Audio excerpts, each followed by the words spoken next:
നാടിൻ്റെ നന്മയോർത്ത് വിദ്വേഷ പ്രസ്താവനകളിൽ നിന്ന് വെള്ളാപ്പള്ളി പിൻവാങ്ങണം.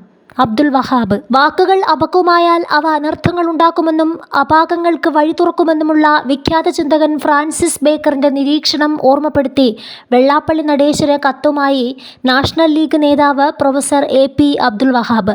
വെള്ളാപ്പള്ളി നടേശൻ ഈയിടെയായി നടത്തുന്ന പ്രസ്താവനകൾ അങ്ങേയറ്റം അപക്വവും സമൂഹത്തിൽ അകൽച്ചയുടെയും അസ്വാരസ്യങ്ങളുടെയും അനർത്ഥങ്ങൾക്ക് വഴി തുറക്കുന്നവയാണെന്നും അബ്ദുൽ വഹാബ് പറയുന്നു. നാടിൻ്റെ നന്മയോർത്ത് താങ്കൾ നിലപാട് തിരുത്തണമെന്നും കത്തിൽ പറയുന്നുണ്ട്. സാഹോദര്യത്തിൻ്റെയും സഹിഷ്ണുതയുടെയും സമഭാവത്തിൻ്റെയും ഉദാത്ത സന്ദേശവുമായി വന്ന ശ്രീനാരായണ ഗുരുവിൻ്റെ മഹിതനാമത്തിൽ രൂപം കൊണ്ട ഒരു മഹാപ്രസ്ഥാനത്തിൻ്റെ ഉച്ചസ്ഥാനത്തിരുന്നു കൊണ്ടാണ് അന്യവും വിരുദ്ധവുമായ രീതിയിൽ സംസാരിക്കുന്നത്. ഈ നിലപാട് താങ്കളെ പൊതുസമൂഹത്തിൽ ഏറെ ചെറുതാക്കുകയും പരിഹാസ്യനാക്കുകയുമാണ് ചെയ്യുന്നത്. മതനിരപേക്ഷതയോട് പ്രതിബദ്ധത പുലർത്തുകയും സമാധാനപരമായ സഹവർത്തിത്വത്തെ നെഞ്ചോട് ചേർത്ത് പിടിക്കുകയും ചെയ്യുന്ന മലയാളി സമൂഹത്തിന് താങ്കളുടെ നിലപാട് തീർത്തും അസ്വീകാര്യമാണ്. അതുകൊണ്ട് തന്നെ നാടിൻ്റെ നന്മയോർത്ത് താങ്കൾ നിലപാട് തിരുത്തണം.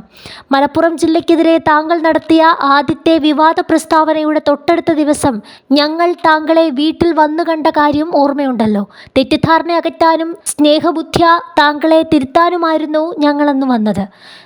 തൻ്റെ വാക്കുകൾ ആരെങ്കിലും വേദനിപ്പിച്ചുവെങ്കിൽ നിർവ്യാജം ഖേദിക്കുന്നുവെന്നും ക്ഷമാപണം നടത്തുമെന്നുമാണ് താങ്കളന്ന് ഞങ്ങളോട് പറഞ്ഞത്. പക്ഷേ മീഡിയയുടെ മുമ്പിൽ താങ്കളത് മറച്ചുവെച്ചു.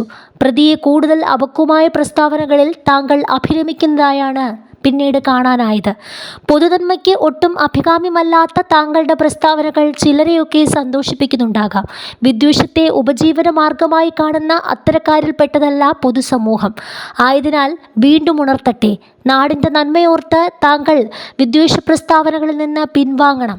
സഹിഷ്ണുതയുടെ സ്നേഹപ്പെരുമയുടെ ഹൃദ്യതയിലേക്ക് തിരിച്ചു വരണം. AP അബ്ദുൽ വഹാബ് ഫേസ്ബുക്കിൽ കുറിച്ചു.